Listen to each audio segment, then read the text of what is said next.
Friends, welcome back to Kalavati Kumar's kitchen. ಇವತ್ತು ನಾನು rice ಅಥವಾ ಚಪಾತಿಗೆ ಮತ್ತು ನಾನ್ ಪರೋಟೆಗೆಲ್ಲ ಒಂದು ಕಾಂಬಿನೇಷನ್ ಆಗಿ ಹೆಸರು ಬೇಳೆ ಮತ್ತು ಅರವೆ ಸೊಪ್ಪು ಯೂಸ್ ಮಾಡ್ಕೊಂಡು ಒಂದು ದಾಲ್ ಪೋಪ್ ಮಾಡ್ತಾಯಿದ್ದೀನಿ. ಇದಕ್ಕೆ ಬೇಕಾಗಿರೋ ಸಾಮಗ್ರಿಗಳು ಬಂದು 100 ಗ್ರಾಮ್ ಅಷ್ಟು ನಾನು ಹೆಸರು ಬೇಳೆ ವಾಶ್ ಮಾಡಿ ಒಂದು 2-3 ಸಲ ವಾಶ್ ಮಾಡಿ ನೆನೆಸಿಟ್ಕೊಂಡಿದ್ದೀನಿ. ಅರವೆ ಸೊಪ್ಪು ಒಂದು ಮೀಡಿಯಮ್ ಕಟ್ ಅರವೆ ಸೊಪ್ಪು ಮೀಡಿಯಮ್ ಸೈಜ್ ಒಂದು ಅರವೆ ಸೊಪ್ಪು ತೊಗೊಂಡು ಕಟ್ ಮಾಡಿ ನಾನು ಸ್ವಲ್ಪ ರಫಾಗಿ ಕ್ಲೀನ್ ಮಾಡಿ ಕಟ್ ಮಾಡಿ ಇಟ್ಕೊಂಡಿದ್ದೀನಿ. ವಾಶ್ ಮಾಡಿ ಕಟ್ ಮಾಡಿ ಇಟ್ಕೊಂಡಿದ್ದೀನಿ. ನೋಡಿ, ಈ ಥರ ಬರುತ್ತೆ ಅರವೆ ಸೊಪ್ಪಿದು. ಇದಕ್ಕೆ ಬೇಕಾಗಿರೋ ಸಾಮಗ್ರಿಗಳು ಬಂದು ಹೆಸರು ಬೇಳೆ ಮತ್ತು ಅರವೆ ಸೊಪ್ಪು, ಇಂಗು, ಸ್ವಲ್ಪ ಅರಿಶಿನ, ಒಂದು ಮೀಡಿಯಮ್ ಸೈಜ್ ಆಪಲ್ ಟೊಮೆಟೊ, ಖಾರದ ಪುಡಿ, ಖಾರಕ್ಕೆ 1 ಸ್ಪೂನ್ ಹಾಕಷ್ಟು ತೊಗೊಂಡು ನೀವು ಖಾರ ನೋಡಿ ತೊಗೊಳ್ಳಿ. ನಾಟಿ ಈರುಳ್ಳಿ ಒಂದು 10ರಿಂದ 15 ತೊಗೊಂಡಿದ್ದೀನಿ. ಜೀರಿಗೆ ಒಂದು ಅರ್ಧ ಸ್ಪೂನ್ ಬೇಕಾಗುತ್ತೆ. ಮತ್ತು ಬೆಳ್ಳುಳ್ಳಿನೂ ಅಷ್ಟು, ಇದು ನಾಟಿ ಬೆಳ್ಳುಳ್ಳಿ, ಇದು ಒಂದು 5ರಿಂದ 6 ಬೆಳ್ಳುಳ್ಳಿ ನಾವು ಜಜ್ಜಿ ಲಾಸ್ಟಲ್ಲಿ ಒಗ್ಗರಣೆ ಕೊಡೋದಕ್ಕೆ ಬಳಸ್ತಾ ಇದ್ದೀನಿ. ಸ್ವಲ್ಪ ಉಪ್ಪು ಬೇಕಾಗುತ್ತೆ. ಈಗ ಹೇಗೆ ಮಾಡೋದಂತ ನೋಡೋಣ ಬನ್ನಿ. ಕುಕ್ಕರ್ಗೆ ನೆನೆಸಿ ಹೆಸರು ಬೇಳೆನ ಸೇರಿಸ್ಕೊಳ್ಳೋಣ. ಇದು ನೀರು ಸಮೇತನೇ ಸೇರಿಸ್ಕೊತಾ ಇದ್ದೀನಿ. ಒಳ್ಳೆ ಕಾಂಬಿನೇಷನ್ ಇದು ಅರವೆ ಸೊಪ್ಪು ಮತ್ತು ಹೆಸರು ಬೇಳೆ. ಇದಕ್ಕೆ ನಾನು ಸೊಪ್ಪು ಕಟ್ ಮಾಡ್ಕೊಂಡಿರೋ ಅರವೆ ಸೊಪ್ಪು ಹಾಕ್ತಾಯಿದ್ದೀನಿ. ಇದು ನಾವು ಹಾಕಿದಾಗ ಸ್ವಲ್ಪ ಕ್ವಾಂಟಿಟಿ ಜಾಸ್ತಿ ಆಗುತ್ತೆ, ಅದು ಬೇಯ್ತಾ ಕ್ವಾಂಟಿಟಿ ಕಮ್ಮಿ ಆಗುತ್ತೆ. ಇದು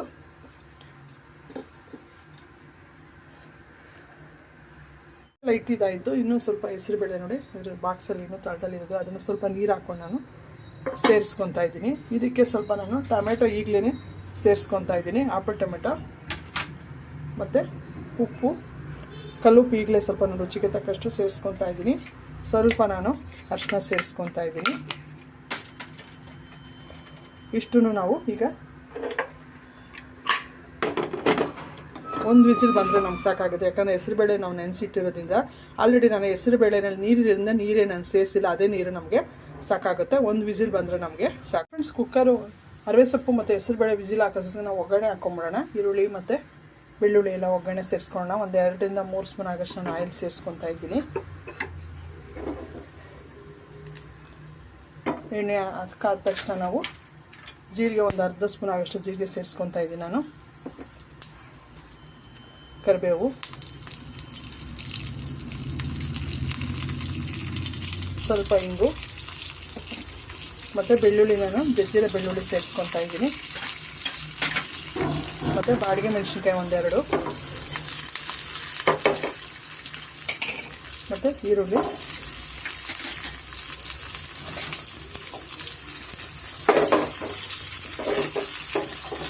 ಮೀಡಿಯಮ್ ಫ್ಲೇಮಲ್ಲಿ ಸ್ವಲ್ಪ ನಾವು ಫ್ರೈ ಮಾಡ್ಕೊಬೇಕಾಗತ್ತೆ. ಆಗಿದೆ, ಇಷ್ಟಾದರೆ ನಮಗೆ ಸಾಕಾಗುತ್ತೆ. ಈಗ ಒಂದು ಸ್ವಲ್ಪ ಅರಿಶಿನ ಸೇರಿಸ್ಕೋಣ. ಆಲ್ರೆಡಿ ಸ್ವಲ್ಪ ನಾವು ಹೆಸರು ಬೇಳೆಗೂ ಸೇರಿಸಿರೋದ್ರಿಂದ ಒಂದು ಸ್ವಲ್ಪ ಅರಿಶಿನ,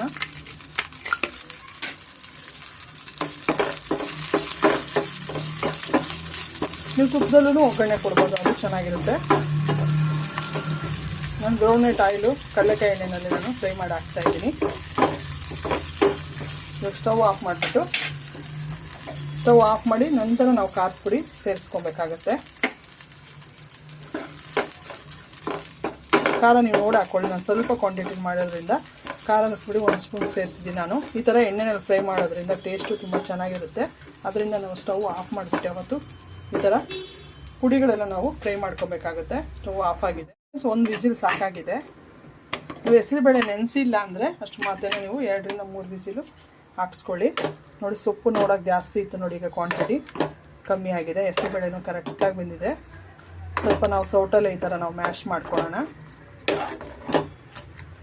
ಬಿಸಿ ಬಿಸಿ ಅನ್ನಕ್ಕೆ ತುಪ್ಪದ ಜೊತೆ ಇದು ಒಳ್ಳೆ ಕಾಂಬಿನೇಷನ್. ಹಪ್ಪಳ ಜೊತೆ ಸರ್ವ್ ಮಾಡಿದ್ರೆ ಒಳ್ಳೆ ಕಾಂಬಿನೇಷನ್ನು. ಪ್ರೋಟೀನ್ ಸಿಗುತ್ತೆ ನಮಗೆ ಸೊಪ್ಪುಗಳಿಂದನೂ ಒಳ್ಳೆ, ಅದರಿಂದ ಒಳ್ಳೆ ನ್ಯೂಟ್ರಿಷನ್ಸು ನಮಗೆ ಸಿಗುತ್ತೆ. ನೋಡಿ, ಈ ಥರ ಚೆನ್ನಾಗಿ ನಾವು ಮ್ಯಾಶ್ ಮಾಡ್ಕೊಬೇಕು. ಮ್ಯಾಶ್ ಮಾಡಾಗಿದೆ ನೀಟಾಗಿ, ನೋಡಿ ನುಣ್ಣಗಾಗಿದೆ. ಈಗ ನಾವು ಫ್ರೈ ಮಾಡ್ಕೊಂಡಿದ್ದೀರಲ್ಲ ಅದನ್ನು ಸೇರಿಸ್ಕೊಳ್ಳೋಣ. ನಾವು ಈ ಫ್ರೈ ಮಾಡಿ ಇಟ್ಕೊಂಡಿದ್ದೀರಲ್ಲ ಅದನ್ನು ನಾವು ಸೇರಿಸ್ಕೊಬೇಕಾಗತ್ತೆ. ಇದಕ್ಕೆ ಸ್ವಲ್ಪ ನಾವು ನೀರು ಸೇರಿಸ್ಕೊಳ್ಳೋಣ. ನಿಮ್ಗೆ ನೀವು ಎಷ್ಟು ಬೇಕು ಅಷ್ಟು ನೋಡಿ ಹಾಕ್ಕೊಳ್ಳಿ.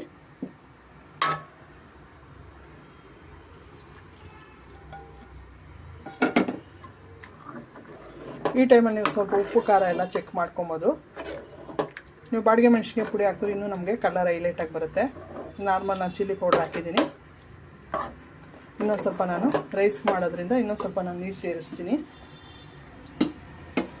ನಾವು ಫ್ರೈ ಮಾಡ್ಕೊಂಡಿದ್ರಲ್ಲ ಅದೇ ಪ್ಯಾನ್ಗೆ ಹಾಕಿ ನಾನು ಕುದಿಸ್ಕೊತೀನಿ. ಈ ಅದಕ್ಕಿದ್ರೆ ನಮಗೆ ಸಾಕು. ನೀವು ಉಪ್ಪು ಖಾರ ನೋಡಿ ಚೆಕ್ ಮಾಡ್ಕೊಳ್ಳಿ. ತುಂಬ ಹೊತ್ತು ನಾವೇನು ಕುದಿಸೋದೇನು ಬೇಕಾಗಲ್ಲ. ಸ್ವಲ್ಪ ಕುದಿಯೋಕ್ಕೆ ಬಿಡೋಣ.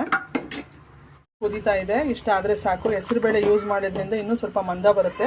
ನಿಮ್ಗೆ ಇನ್ನೂ ಸ್ವಲ್ಪ ತೆಳು ಬೇಕಂದರೆ ನೀವು ನೀರು ಯೂಸ್ ಮಾಡ್ಕೊಬೋದು. ರೈಸ್ಗೆ ಮತ್ತು ಚಪಾತಿಗೆ, ನೀವು ನಾನ್ಗೆಲ್ಲ ಒಳ್ಳೆ ಕಾಂಬಿನೇಷನ್, ಮುದ್ದೆಗೂ ಚೆನ್ನಾಗಿರುತ್ತೆ. ಇನ್ನೊಂದು ಸ್ವಲ್ಪ ತೆಳು ಮಾಡಿಕೊಂಡ್ರೆ ಮುದ್ದೆಗೂ ಚೆನ್ನಾಗಿರುತ್ತೆ. ನೀವು ಒಗ್ಗರಣೆಗೆ ಬೇಕಾದ್ರೆ ಎಣ್ಣೆ ಬದಲು ನೀವು ತುಪ್ಪದಲ್ಲೂ ಒಗ್ಗರಣೆ ಕೊಡ್ಬೋದು, ಇಲ್ಲ ಸರ್ವ್ ಮಾಡೋದ್ನಾಗೂ ನೀವು ತುಪ್ಪ ಮೇಲೆ ಬಳಸ್ಕೊಬೋದು. ಉಪ್ಪು ಖಾರ ಎಲ್ಲ ಪರ್ಫೆಕ್ಟಾಗಿದೆ. ನೀವು ಬೇಕು ಅಂದರೆ ನೀವು ನೋಡ್ಕೊಂಡು ನೀವು ಮಾಡ್ಕೊಳ್ಳಿ.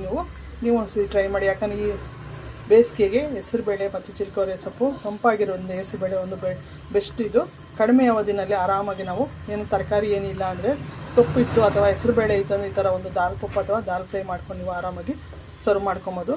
ಮತ್ತು ಟೈಮು ಉಳಿಯುತ್ತೆ ನಮಗೆ. ನೋಡಿ ರೆಡಿಯಾಗಿದೆ. ಟೇಸ್ಟು ತುಂಬ ಚೆನ್ನಾಗಿರುತ್ತೆ. ಈ ಹೆಸರುಬೇಳೆ ಚಿಲ್ಕವರೆ ಸೊಪ್ಪು ಜಾಗದಲ್ಲಿ ನೀವು ಪಾಲಕ್ ಸೊಪ್ಪು ಯೂಸ್ ಮಾಡ್ಬೋದು, ಮೆಂತ್ಯ ಸೊಪ್ಪು ಯೂಸ್ ಮಾಡ್ಬೋದು, ಚಿಲ್ಕವರೆ ಸೊಪ್ಪನ್ನು ಯೂಸ್ ಮಾಡ್ಬೋದು. 4 ಥರ ಸೊಪ್ಪು ಯೂಸ್ ಮಾಡ್ಕೊಂಡು ನೀವು ಈ ಥರ ಪಪ್ಪು ಅಥವಾ ದಾಲ್ ಫ್ರೈ ಮಾಡ್ಕೊಬೋದು. ನೀವು ಒಂದ್ಸರಿ ಟ್ರೈ ಮಾಡಿ ಹೇಗಿತ್ತು ಅಂತ ಕಮೆಂಟ್ ಮಾಡಿ ತಿಳಿಸಿ. ನಿಮ್ಗೆ ಇಷ್ಟ ಲೈಕ್ ಮಾಡಿ, ಶೇರ್ ಮಾಡಿ, ಸಬ್ಸ್ಕ್ರೈಬ್ ಮಾಡಿ ಫ್ರೆಂಡ್ಸ್. Thank you.